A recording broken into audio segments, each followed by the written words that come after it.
Today, guys, we're going to be talking about the best Fortnite controller to have on PC, and we'll be talking about my settings. Let's get into it. All right, to start, we're going to be talking about the actual controller itself. It is the Scuf Pro Envision. As you can see, I have the 5 bottom buttons here. Everything is mouse click. Triggers, buttons, and then I also have these side buttons. Now, these play a key part for the Fortnite gameplay, but it also could be used on other games. So now let's talk about my binds. All right, so now let's talk about the actual mapping of it. Like I said, those side buttons, they play a huge part in actual Fortnite gameplay because on top of the side buttons, you can also bind any one of these buttons to a keyboard map. So like this bottom button is a M because that's what I have it on keyboard, so that's my map. The side button right here, that is my far right slot, so I use that for mobility, extra sniper, a heal, anything like that. And it's really big in end game. You know, you have that switch right to the mobility. You don't have to switch to all your weapons, and you can compete with keyboard players, which are doing the exact same thing, switching right to their mobility. I use this one for sprint. I mean, that's something you could do differently. You could play that to a different one. I thought about maybe making it my AR, but I also put my shotgun in my first slot at all times. So, I mean, I like it better as sprint. I mean, you can't really do anything else when you sprint, so I like it having it as sprint. These, I just have media buttons. I have this as my inventory. As far as my other binds go, everything's pretty much the same as my last video. L stick, I still edit. Bottom paddles jump. Other bottom paddles switch mode. And then my other paddles pickaxe. This is the last, probably the most important of having this controller and competing on Fortnite, is having scroll wheel reset. It is binded in here. Let me find it as macro.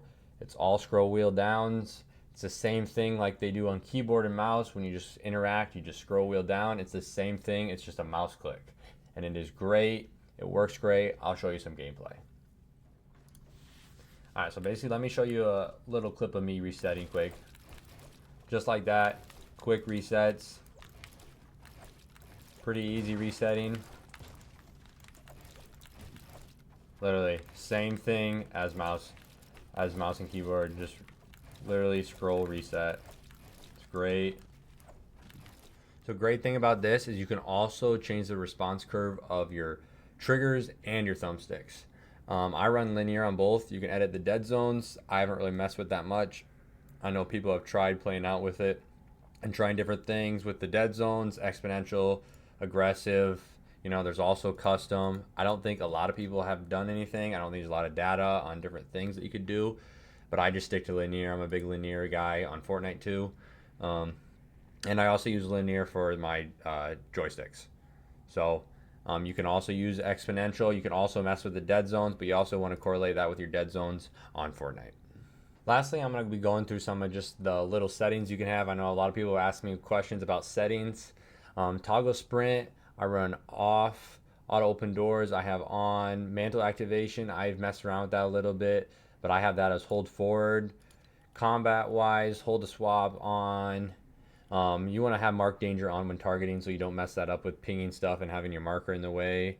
I have auto pickup weapons off. You can preferred item slots. You want your shotgun as your first slot. Reset building choice on. Disable pre-edit, turbo, auto confirm edits. I have on both. I know a lot of people use reset, which is fine, but I'm a big both kind of guy. Sensitivity, I play on advanced settings here. Pitch as the reset camera axis. Look, I run 43, 43. Like I said, I mess with that depending. Usually I've been sticking to 43, 43 with this new controller. I've been playing really smooth. I do play a boost. I've thought about turning this up a little bit, but I'm not for sure if I want to. I'm playing really good with my aim. I like what everything's doing. So I'm going to keep that at 2% for now. I do run a boost ramp time. That's when you're building. Instant boost on around 14, 12, and then I run 2 boosts, 2 there. And then, like I said earlier, I run linear. And then I'm a superstitious guy. I run 99 for aim assist, and then I run 5.5 for dead zones because I got a new controller. That might eventually go up. But I mean, for new binds and stuff like that, if you guys don't have the controller, or you don't gonna get the new Scuf controller, I recommend trying to make editing a lot easier. Find a new way to edit, get paddles, edit with L stick, get away from editing with the circle or B, whatever you're playing on. But let me know what you guys thought about the Scuf controller. Let me know what you guys thought about the video. Like and drop a comment below. Thank you.